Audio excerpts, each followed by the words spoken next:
Maravilhosas, tudo bem com vocês? Sejam todas muito bem-vindas e também toda a família que está assistindo junto, porque a gente sabe que tem muita família que assiste junto com as mulheres aos nossos programas. E hoje nós estamos aqui na sala com elas, nesse ambiente que hoje está um pouco diferente e com uma convidada especial que já já vou apresentar para vocês. O meu nome é Gisele e é muito bom estar aqui com vocês. Aproveite este momento que você já começou a assistir o nosso programa, curte, comente e compartilha com todos os seus contatos, porque vai ser um assunto de extrema importância e quanto mais a gente compartilhar, mais pessoas vão estar sendo abençoadas com esse conteúdo que a gente vai trazer aqui de muita informação.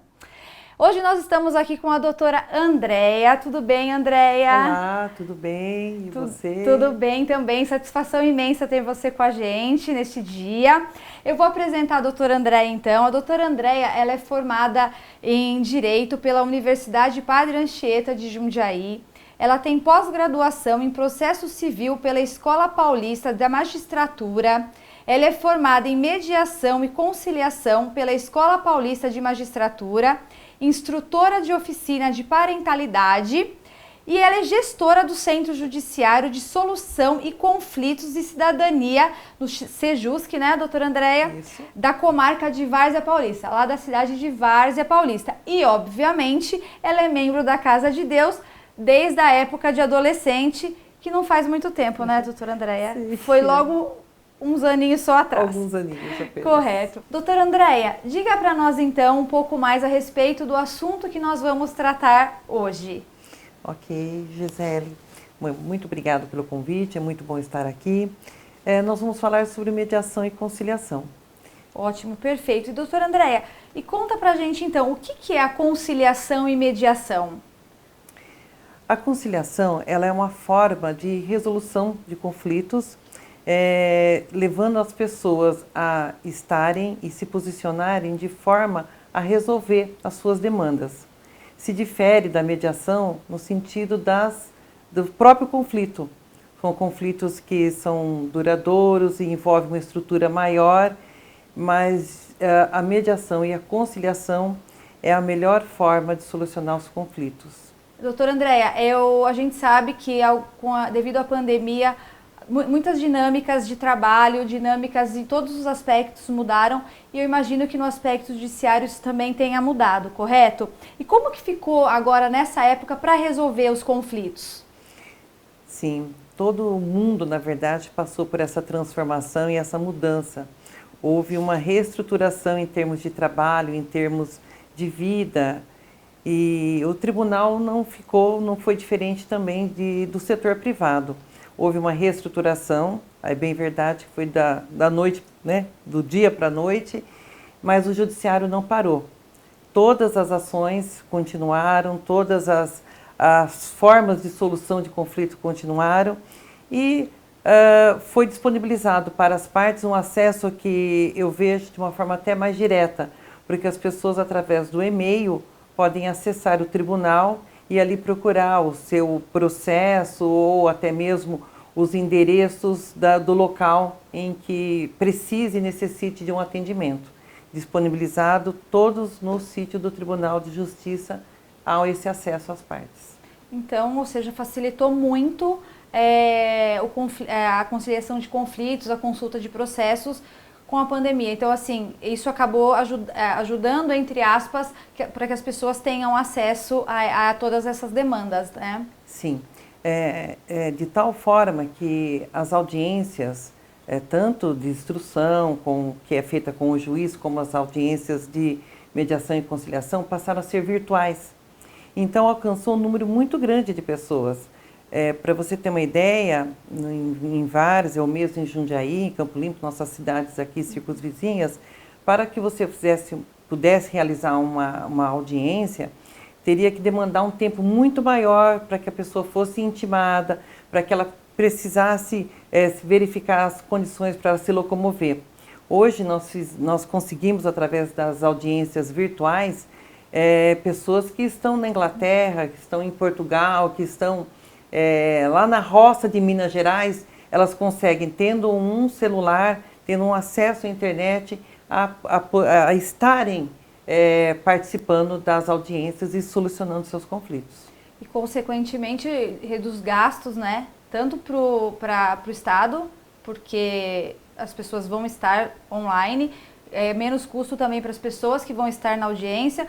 Imagino que também o número de audiências, ela consegue até ser maior pelo fato, até pela logística de estar online e não precisar esperar as pessoas chegarem, da pessoa não poder comparecer, como você mesmo disse.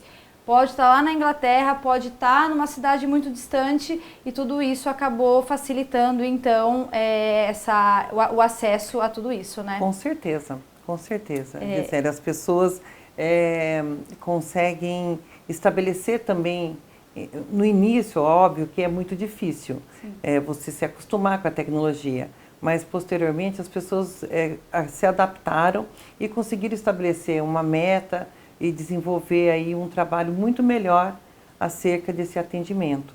Que ótimo, muito bom. Um atendimento muito maior, realmente. Andréia, conta pra gente, quem que pode fazer a conciliação? Bom, se me permite, até preciso fazer até um breve histórico que é importante nós falarmos sobre, primeiro, o que é o conflito.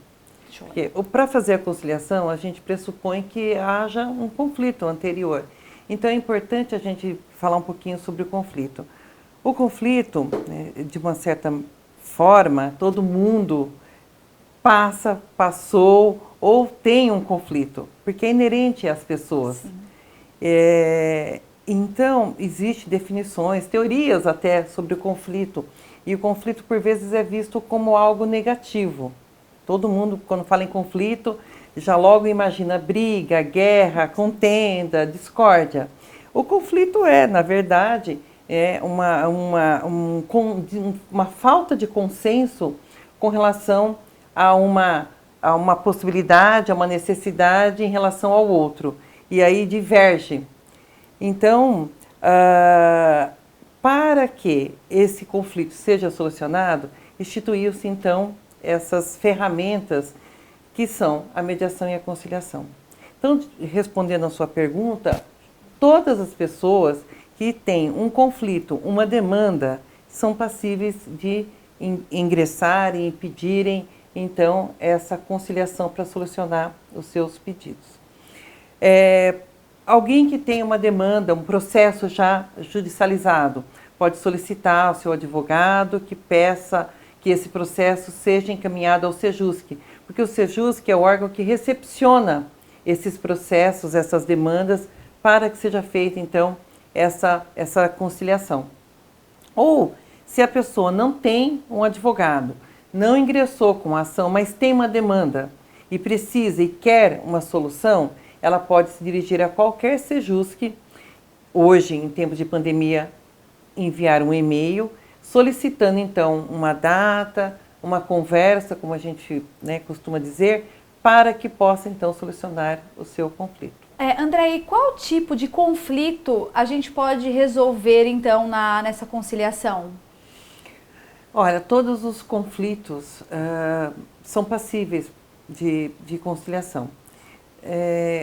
Questões relacionadas à cobrança, circunstâncias aí de um acidente de trânsito. Na área de família, nós temos muitas demandas, que a maior parte das demandas são relacionadas à área de família, que são os divórcios, pedidos de alimentos, pedidos revisionais de alimentos, enfim, investigação de paternidade. Poxa. E são muito procurados. E aí nós utilizamos a mediação, que é o pequeno diferenciador. Existe aí uma dúvida em relação à mediação, conciliação. Conciliação a gente fala de forma genérica, mas enfim, a ferramenta utilizada de uma melhor forma para se aplicar numa relação de família é a mediação. Por quê? Porque você vai dedicar um tempo maior a ouvir essas partes, a entender e fazer com que elas entendam o conflito para que haja então a solução. Correto, perfeito. E o resultado dessa conciliação, ela tem valor jurídico? Sim, sim. Tanto, valor, eu digo validade, na verdade, jurídica, sim, né? Porque em todas as circunstâncias, tanto na mediação quanto na conciliação, elas, uma vez que as partes então conseguem solucionar o conflito, retornar ao diálogo, porque os conflitos decorrem, e isso em todas as circunstâncias, seja na nossa parte emocional, seja na questão das relações de trabalho, relações de escola, o conflito ele surge quando não há o diálogo. A partir do momento que o diálogo é rompido ou há um ruído, que a gente fala um ruído na comunicação, esse conflito ele acaba vindo à tona. Então, solucionado o conflito e a parte chega a um consenso, a um acordo, ele é levado a termo e esse termo vai para o juiz homologa e torna-se um título executivo. Perfeito. E vamos supor, eu cheguei à conclusão que eu vou partir então, de acordo com esse conflito que eu tenha, eu vou partir para a conciliação. E se a outra pessoa não quiser conciliar? Um dos princípios que regem a conciliação exatamente é a autonomia da vontade. Se a parte não quer fazer, não se dispõe então a dialogar, infelizmente não dá para realizar a conciliação, porque demanda que ambos queiram e estejam dispostas. É óbvio que a parte que se nega, ela já demonstra, em especial quando há uma ação, quando já está judicializado, que ela já está demonstrando para outra parte, para o judiciário, ou seja, para o juiz, que ela não está disposta a solucionar o conflito. Entendi. Então é sempre bom, pelo menos tentar ouvir a outra parte. E assim, quando a pessoa acaba fazendo essa opção, como nós falamos, ela é mais rápida do que você entrar com um processo judicial da forma que a gente já estava acostumado, né? Sem dúvida, Gisele. Nós entramos, o Judiciário Paulista, em especial, né, o nosso Tribunal de Justiça de São Paulo, que é o maior tribunal da América Latina, tem o maior número de ações, o maior número de funcionários, o maior número de juízes de toda a nossa federação. E ainda assim, não conseguimos suportar todas as demandas. Então é óbvio que a morosidade, ela acaba se tornando um fator danoso para as partes. Quem está com o conflito e ingressa com uma ação, ela espera uma resposta rápida. A resposta rápida, por vezes, vem na mediação, porque você consegue em menor tempo, em menor desgaste, solucionar, do que aguardar todo o processo. Existe um processo, uma jornada muito longa, até ao final o processo termina com a sentença do juiz. Até esse processo chegar à sentença, pode demandar anos. Alguns processos, para você ter uma ideia, Gisele, que deveria ser rápido, um exemplo, processo de inventário, sim, em que os herdeiros brigam. Tem processos que duram 20, 25 anos. É muita coisa. É muita coisa. É muita coisa. E além do desgaste emocional, a questão de tempo, né? Tudo isso, se você coloca em vias de conciliação, eu acho que isso acaba sendo bom para ambas as partes. Mas quando eu vou para a conciliação, isso quer dizer que eu estou abrindo mão de alguma coisa. Quando eu chego nesse ponto, eu falo assim, eu vou buscar conciliação, pelo menos eu vou resolver, mas talvez eu não ganhe aquilo que eu acho que é o correto. Existe esse medo, essa incerteza da parte da pessoa que acaba fazendo essa opção pela conciliação? Antigamente, Gisele, existia uma frase muito utilizada que é melhor um bom acordo do que manter a demanda, mas isso não é verdade, não impera mais nos meios jurídicos. Por quê? A conciliação não significa que você está deixando ou perdendo alguma coisa. Na conciliação, as partes elas chegam a um consenso em que ambos estão ganhando. A questão de eu ganho, enquanto eu ganho, você perde. Sim. E quando você perde, olha, então o outro ganhou. Não existe essa circunstância de ganhar e perder. A conciliação envolve as partes num ganha-ganha, que a gente fala, ambos ganham. E na maioria das vezes, relacionados a processos, quando a parte entra com o processo, nem sempre a gente chama de objeto do processo. Sim. É o que ela realmente interessa. O interesse da parte, por vezes, está envolvido em outras circunstâncias. E na mediação se consegue, através de técnicas, através de algumas ferramentas, fazer com que, às vezes, a própria parte nem entende e nem sabe o que ela realmente quer. E entender o que ela quer e chegar a um consenso. Numa mediação, todas as partes ganham.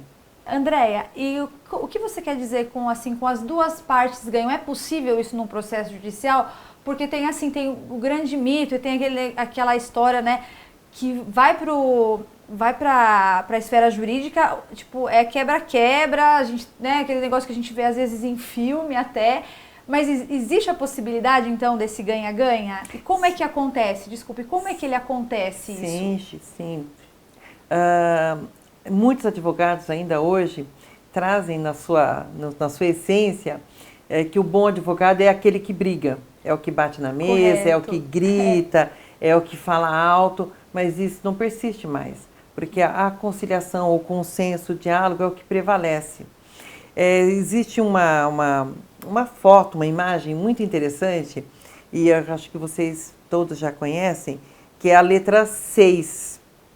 Sim. Então, a letra 6, o número, perdão, 6, dependendo do ângulo, do prisma de quem está vendo, por exemplo, se estivesse aqui essa imagem, para mim é um 6, mas para você é um 9. Correto. E às vezes as partes estão brigando porque estão em prismas diferentes. E você readequando, realinhando, através dessas ferramentas, as partes conseguem enxergar a mesma coisa. Por isso que há esse resultado de que todos ganham. Porque enquanto estão brigando por quem é que tem a razão, e você, através das ferramentas desse terceiro, o mediador, as conciliações, é importante dizer isso, que a conciliação ela é realizada através de um terceiro, que ele vai estar ali para gerenciar esse diálogo. E não tem influência sobre as partes, porque elas têm a autonomia da vontade delas. Porém, esse terceiro, que é o mediador, ele é treinado, ele é capacitado para que ele vá conduzindo a sessão de forma que as partes, então, consigam enxergar o mesmo prisma. Porque elas estão uma de lado, uma de outra, e começa a disputa. E o mediador, ele é esse terceiro capacitado que vai levar as partes a enxergarem, e então ambas, sim, possam ganhar no sentido daquilo que vieram solicitar. Existe uma máxima que diz assim, ó, o seu lado, o meu lado e o lado certo, né? Que é o que a pessoa que está neutra ali, ela consegue ver fora dos ânimos de raiva, que pode ser de tristeza, de disputa, ele vê de uma forma neutra e ele acaba abrindo os olhos das pessoas que estão ali naquele momento de conciliação, e ele acaba trazendo um processo humanizado para chegar à solução desse caso, né? É isso mesmo. Você falou aí dos sentimentos. As pessoas, elas chegam no judiciário, enfim, numa câmara de mediação, que é passível, né, de realizar também as sessões de conciliação, chegam com mágoa, raiva, Certamente. desespero, enfim, os sentimentos são múltiplos. E naquele momento, as partes, elas somente focam, nem prestam atenção no que o outro está dizendo, porque está tão preocupada em como é que eu vou responder e combater o que o outro está falando. Na mediação, através, então, das perguntas, vai levando a parte a entender também o outro. E a gente fala muito em empatia, né, em mediação. Também se colocar no lugar do outro, né, sentir o que o outro está sentindo, para que ele possa também poder ter um novo olhar para aquela situação. E nós temos várias situações, a mediação ela é muito usada em direito de família. Então, o direito de família, até pelos juízes e advogados, não pode ser tratado como um outro direito, como um acidente de trânsito. Tem que ter um olhar diferenciado para a família, para tratar nessas situações de família, para um divórcio, para uns alimentos.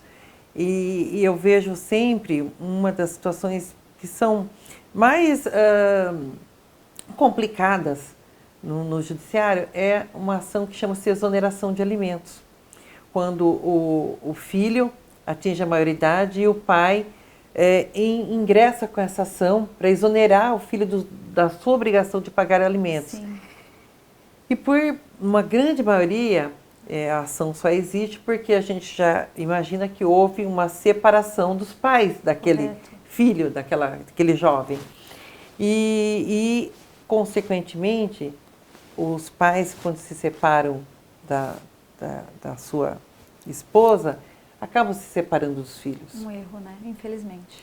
E quando vem essa ação de exoneração de alimentos, então é uma ação muito comovente, porque o filho fala, olha, eu já fui abandonado lá atrás, abandonou a minha mãe, me abandonou e agora ingressa com essa ação, porque não quer mais cuidar, né, me proteger, me prover, oferecendo os alimentos. Então é uma ação que demanda muito cuidado, muita conversa, porque aí quando você ouve o pai, você ouve o filho, aí você vai verificando toda a circunstância. Por vezes não foi o pai que abandonou o filho, mas a mãe, por mágoa do pai, da separação, separou o filho do pai. Isso acontece muito.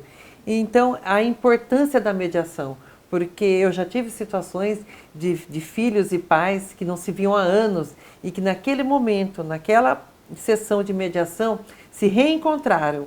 E no reencontro, então, refizeram as suas vidas. Poxa vida, que bacana. Porque daí libera perdão, libera, conversa sobre as mágoas, sim, porque é um momento para as partes. É importante a presença dos advogados, né? Lembrando, claro, na sessão de mediação, mas a mediação ela é para as partes e não para o advogado, porque o advogado ele vai cuidar do processo. A mediação ela sai do processo e é paralelamente ao processo. Isso daí soluciona o conflito, solucionando o conflito, soluciona o processo. Nossa, realmente então é um caminho, digamos assim, mais curto do que o processo e é um caminho mais humanizado e mais tranquilo para as partes também. E considerando desfechos como esses, né, que seriam os desfechos ideais, na verdade, principalmente quando a gente fala da vara de família, de alimentos, de pensão e de tratar realmente essa questão de alienação parental também, né, doutora Andréia? Você acaba tratando tudo isso que a gente, como você disse, às vezes um é tido como o vilão e o outro como o mocinho, mas nesse momento da conciliação você acaba entendendo, colocando os pingos nos is e a ideia é que nesse processo humanizado da conciliação, que o judiciário hoje proporciona, né, para as partes, ele pode chegar num bom termo não só de acordo do que vai acontecer, mas realmente unindo laços de família. Então a conciliação, ela não é uma coisa nova ou ela é uma coisa nova? Ou é uma novidade que surgiu aí nos últimos 10 anos? Não, Gi. A mediação, ela vem desde os primórdios. Aliás, a Bíblia, em diversas situações, desde os tempos de Moisés e até mesmo Jesus. Jesus foi um grande mediador. E a Bíblia foca no sentido de que que as pessoas sempre se voltem para a conciliação, para que se perdoem aos outros, para que não falem palavras duras. É extremamente importante que a gente sempre, ao nos reportarmos a alguém, ao falar com alguém, a nossa família, os nossos filhos, os nossos maridos, enfim, aonde estivermos, que nós possamos sempre ter palavras de conciliação, palavras mediativas, palavras que sempre acabem por diminuir o conflito e não aumentar. Nós precisamos aprender a diminuir o conflito. É verdade. E olha então, mulheres, que importante essa palavra que a Andréia falou. Nós temos uma joia na nossa mão de poder diminuir esses conflitos, muitas vezes em nossas casas, ensinar os nossos filhos. E nos aproximando do final do nosso programa, eu gostaria de deixar também aqui para vocês um texto de Efésios 4, que fala assim, olha, abandonem toda amargura, todo ódio e toda raiva. Nada de gritarias, insultos e maldades.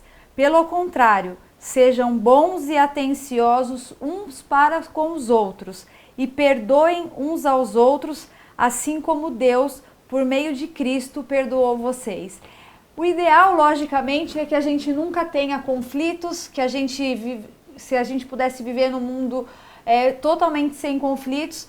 A gente sabe que isso não acontece, seria o ideal, mas não é isso que acontece. Mas a luz do Espírito Santo, com toda a sabedoria que ele pode nos dar, e a luz também do próprio direito, né, doutora Andréa, da própria justiça, sim, da ordem, a gente pode gerenciar tudo isso e viver em paz. Doutora Andréa, muito obrigada pela sua presença, foi de grande valia ter você aqui com a gente, tanto conhecimento que nos trouxe para quem está nos assistindo também. Você gostaria de deixar algum recado para as mulheres, para essas famílias que estão nos assistindo? Por favor, fique à vontade. Bom, eu que agradeço a esse momento tão gostoso que passamos aqui nessa sala. Muito obrigada a toda a equipe Elas, muito obrigada, Gisele, foi um prazer estar com você. E aí eu digo que se alguém precisar e gostar, né, de se informar mais, os Sejusques de todas as cidades, as Sejusques, podem procurar no site do tribunal, o endereço do e-mail, e eu estou à disposição para maiores informes. Obrigada a todos. Andréa, como é de costume já do nosso programa, receba o nosso mimo do Elas. Espero que você goste. Obrigada. E muito obrigada mais uma vez pela sua presença. Obrigada. E mulheres, espero que todas vocês tenham sido abençoadas com essas palavras, com o nosso programa de hoje. Curtam, comentem, compartilhem e enviem para aquela mulher, para aquela amiga que você sabe que está precisando ouvir uma orientação como essa. E nos vemos no próximo Elas. Até breve. Tchau, tchau.